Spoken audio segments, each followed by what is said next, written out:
ಮಧ್ಯಪ್ರಾಚ್ಯ ಇರಾನ್ನಲ್ಲಿ ಪ್ರಕ್ಷುಬ್ಧ ವಾತಾವರಣ. ಇರಾನ್ನಾದ್ಯಂತ ಯುದ್ಧದ ಭೀತಿ. ಭಾರತೀಯರಿಗೆ ಬಂತು ಎಮರ್ಜೆನ್ಸಿ ಅಲರ್ಟ್ ಮೆಸೇಜ್. ಈ ಕೂಡಲೇ ಇರಾನ್ ಬಿಟ್ಟು ಹೋಗಿ. ಮಧ್ಯಪ್ರಾಚ್ಯದಲ್ಲಿ ಯುದ್ಧದ ಭೀತಿ, ಇರಾನ್ನಲ್ಲಿ ಯುದ್ಧದ ಕಾರ್ಮೋಡ. ಯಾವುದೇ ಕ್ಷಣ, ಯಾವುದೇ ಘಳಿಗೆ ಏನು ಬೇಕಾದರೂ ಆಗಬಹುದು. ಕೂಡಲೇ ಇರಾನ್ ದೇಶ ಬಿಟ್ಟು ಹೊರಡಿ ಎಂದು ರಾಯಭಾರಿ ಕಚೇರಿಯಿಂದ ವಾರ್ನ್ ಬಂದಿದೆ, ಅರ್ಥಾತ್ ಎಮರ್ಜೆನ್ಸಿ ಅಲರ್ಟ್ ಮೆಸೇಜ್. ಯಾವುದೇ ಮಾರ್ಗ ಸಿಕ್ಕರೂ ತಕ್ಷಣ ಇರಾನ್ ತೊರೆಯಿರಿ. ಅಮೆರಿಕ ದಾಳಿಯ ಭೀತಿ ಬೆನ್ನಲ್ಲೇ ಭಾರತೀಯ ರಾಯಭಾರ ಕಚೇರಿಯಿಂದ ಖಡಕ್ ಸೂಚನೆ. ಯಾವುದೇ ಕ್ಷಣ, ಯಾವುದೇ ಘಳಿಗೆ ಇರಾನ್ನಲ್ಲಿ ದಾಳಿಯ ವಾತಾವರಣ ನಿರ್ಮಾಣ ಆಗಬಹುದು. ಹಾಗಾಗಿ ಭಾರತೀಯರು ಸ್ವಯಂ ರಕ್ಷಣೆ ಹೊಂದಬೇಕು ಅಂದ್ರೆ ಸಿಕ್ಕ ಗಾಡಿ ಸಿಕ್ಕ ಮಾರ್ಗದಲ್ಲಿ ಭಾರತಕ್ಕೆ ಹೊರಟು ಹೋಗಿ. ಅದರ ಅರ್ಥ ಇರಾನ್ನಲ್ಲಿ ಇನ್ನೂ ಯುದ್ಧ ಘೋಷಣೆ ಆಗಿಲ್ಲ. ಇರಾನ್ನ ಇಂಟೆಲಿಜೆನ್ಸ್ ಮಾಹಿತಿಯನ್ನು ಆಧರಿಸಿ ಇರಾನ್ ದೇಶದಲ್ಲಿರುವಂತಹ ಜಗತ್ತಿನ ಸಕಲ ದೇಶದ ಎಂಬಸಿಗಳಿಗೂ ಮಾಹಿತಿ ಇರ್ತವೆ. ಕಾರಣ ಅಲ್ಲಿನ ರಾಯಭಾರ ಕಚೇರಿಗೆ ಅವರದ್ದೇ ಆದ ಜವಾಬ್ದಾರಿಗಳಿರ್ತವೆ. ಅವರ ದೇಶದ ಪ್ರಜೆಗಳನ್ನು ರಕ್ಷಣೆ ಮಾಡುವ ಜವಾಬ್ದಾರಿ. ಸಾಮಾನ್ಯವಾಗಿ ಎಂಬಸಿ ಆ ದೇಶದ ತಮ್ಮ ದೇಶದ ಪ್ರಜೆಗಳಿಗೆ ಮಾಹಿತಿ ರವಾನಿಸೋದು ಅವರ ಹಕ್ಕು. ಅದರಂತೆ ಅಲ್ಲಿರ್ತಕ್ಕಂತಹ ಇಂಡಿಯನ್ ಸಿಟಿಸನ್ಗಳಿಗೆ, ಭಾರತೀಯರಿಗೆ ಈಗ ಎಮರ್ಜೆನ್ಸಿ ಅಲರ್ಟ್ ಮೆಸೇಜ್ಗಳು ಹೋಗಿರ್ತವೆ. ಯಾವುದೇ ಕ್ಷಣ ಬೇಕಾದರೂ ಚಿತ್ರಣ ಬದಲಾಗಬಹುದು. ಅಮೆರಿಕ ಮತ್ತು ಇರಾನ್ ನಡುವಿನ ಸಂಘರ್ಷ ತಾರಕಕ್ಕೇರೋ ಸಾಧ್ಯತೆಗಳಿದಾವೆ. ಕಾರಣ ಅಮೆರಿಕವನ್ನು ಆಳುತ್ತಿರುವುದು ವೃದ್ಧ ಡೊನಾಲ್ಡ್ ಟ್ರಂಪ್. ಸೋಮವಾರ ಹೇಳಿದ್ದನ್ನು ಮಂಗಳವಾರ ಹೇಳೋದಿಲ್ಲ ಆತ.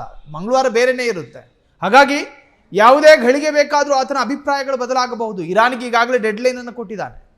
ಒಂದಷ್ಟು ಬೇಷರತ್ ಬೇಡಿಕೆಗಳನ್ನು ಇರಾನ್ ಮುಂದಿಟ್ಟಿರ್ತಕ್ಕಂತಹ ಅಮೆರಿಕ, ಒಂದು ವೇಳೆ ಅಮೆರಿಕಾದ ಹೃದಯಕ್ಕೆ ಸಮಾಧಾನ ಆಗದೇ ಇರುವ ಅಭಿಪ್ರಾಯಕ್ಕೆ ಇರಾನ್ ಬಂದರೆ ಅಮೆರಿಕಾದ ನಿರ್ಧಾರಗಳಲ್ಲಿ ವ್ಯತಿರಿಕ್ತ ಪರಿಣಾಮಗಳಾಗಿರ್ತವೆ. ಇರಾನ್ ದೇಶವನ್ನು ಓತಪ್ರೋತವಾಗಿ ಥ್ರೆಟ್ ಮಾಡುತ್ತಾ ಬಂದಿರುವ ದೇಶಗಳ ಪೈಕಿ ಅಮೆರಿಕ ಒಂದು. ಈ ಹಿಂದೆ ಇಸ್ರೇಲ್ ಮತ್ತು ಇರಾನ್ ನಡುವಿನ ಸಂಘರ್ಷ, ಆ ಸಂದರ್ಭದಲ್ಲೂ ಕೂಡ ಅಮೆರಿಕ ಪ್ರತ್ಯಕ್ಷ ಬೆಂಬಲವನ್ನು ವ್ಯಕ್ತಪಡಿಸಿತ್ತು ಇಸ್ರೇಲ್ ದೇಶಕ್ಕೆ. ಇರಾನಿನ ತೈಲ ನಿಕ್ಷೇಪದ ಮೇಲೆ ಕಣ್ಣಿಟ್ಟು ಕೂತಿರುವ ಅಮೆರಿಕ, ಇರಾನಿನ ಪರಮಾಣು ಶಕ್ತಿಯ ಮೇಲೂ ಕೂಡ ಅಮೆರಿಕ ಕಣ್ಣಿಟ್ಕೊಂಡು ಕೂತಿದೆ. ಇರಾನ್ ದೇಶಕ್ಕೆ ಪರಮಾಣುವಿನ ಸಕಲ ಮಾಹಿತಿ ಕೊಟ್ಟಿದ್ದ ಅಮೆರಿಕ. ಈ ಹಿಂದೆ ಅಮೆರಿಕ ಮತ್ತು ಇರಾನ್ ಸಂಬಂಧದಲ್ಲಿ ಚೆನ್ನಾಗಿದ್ದಾಗ ಪರಮಾಣು ಶಕ್ತಿಯನ್ನು ಹೆಂಗೆ ಬಳಸಬೇಕು ಮತ್ತು ಭೂಮಿಯ ಗರ್ಭದಲ್ಲಿ ಅದನ್ನು ಹೆಂಗೆ ಸುರಕ್ಷಿತವಾಗಿ ಇಡಬೇಕು ಅಂತ ಕಲಿಸ್ಕೊಟ್ಟಿದ್ದೆ ಅಮೆರಿಕ. ಈಗ ಅದೇ ಇರಾನ್ ಅಮೆರಿಕದ ವಿರುದ್ಧ ಸೆಟೆದು ನಿಂತಿದೆ. ಅಮೆರಿಕ ಕೆಮ್ಮಿದ್ರೆ ಸಾಕು ಇರಾನ್ ಸೀನ್ತಾ ಇದೆ. ಅದರ ಅರ್ಥ ಪ್ರತಿರೋಧದ, ಪ್ರತೀಕಾರದ ಹಪಹಪಿಯಲ್ಲಿ ಇರಾನ್ ಇದೆ ಮತ್ತು ಅಮೆರಿಕವೂ ಇದೆ. ಎರಡು ದೇಶಗಳು ಯುದ್ಧಕ್ಕಾಗಿ ತಹತಹಿಸುತ್ತಿದೆ. ಯಾವುದೇ ಘಳಿಗೆ ಬೇಕಾದರೂ ಯುದ್ಧದ ವಾತಾವರಣ ಇರಾನ್ನಲ್ಲಿ ನಿರ್ಮಾಣ ಆಗಬಹುದು.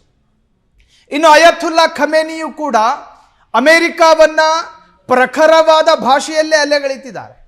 ಅವರು ಕೌಂಟರ್ ಕೊಟ್ಟರೆ ಇವರಿಂದಲೂ ಕೂಡ ಕೌಂಟರ್ ಅಟ್ಯಾಕ್ಗಳಾಗ್ತಾ ಇದೆ. ನೀವು ನಮಗೆ ಡೆಡ್ಲೈನ್ ಕೊಡುವ ಮಟ್ಟಕ್ಕೆ ಬರಬೇಡಿ, ನಮ್ಮನ್ನು ನೀವು ಮುಟ್ಟುವುದಾದರೆ ನಾವು ಎದ್ದು ಬಂದು ತಟ್ಟಲಿದ್ದೇವೆ ಅಂತ ಹೇಳಿ ಇರಾನ್. ನೀವು ತಟ್ಟಿದ್ದೇ ಆದಲ್ಲಿ ಎಲ್ಲ ಭಾಗಗಳಿಂದಲೂ ದಾಳಿಯನ್ನು ಎದುರಿಸಬೇಕಾದೀತು ಅಂತ ಹೇಳಿ ಅಮೆರಿಕ. ಹೀಗೆ ನಾನಾ ತರಹದಲ್ಲಿ ಎರಡೂ ದೇಶಗಳು ತಹತಹಿಸಿ ಕುಣಿದಾಡ್ತಾ ಇದೆ.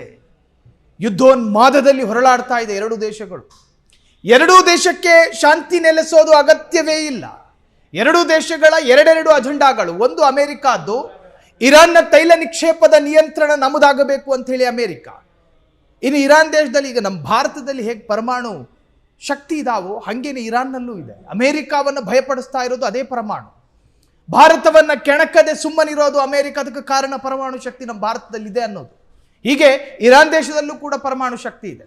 ಈ ಎಲ್ಲ ಕಾರಣವನ್ನು ಮುಂದಿಟ್ಟುಕೊಂಡು ಅಮೆರಿಕ ದಿನದಿಂದ ದಿನಕ್ಕೆ ಯುದ್ಧದ ಭೀತಿಯನ್ನ ಕೊಡ್ತಾ ಇದೆ ಇರಾನ್ ದೇಶಕ್ಕೆ. ಕ್ಷಣ ಕ್ಷಣದ ಸುದ್ದಿಗಳಿಗಾಗಿ ಫ್ರೀಡಂ ಟಿವಿ ಸಬ್ಸ್ಕ್ರೈಬ್ ಮಾಡಿ, ಲೈಕ್ ಮಾಡಿ ಹಾಗೂ ಫಾಲೋ ಮಾಡಿ. ಹೊಸ ಸುದ್ದಿಗಳ ನೋಟಿಫಿಕೇಶನ್ಗಾಗಿ ಬೆಲ್ ಐಕಾನ್ ಮೇಲೆ ಕ್ಲಿಕ್ ಮಾಡಿ.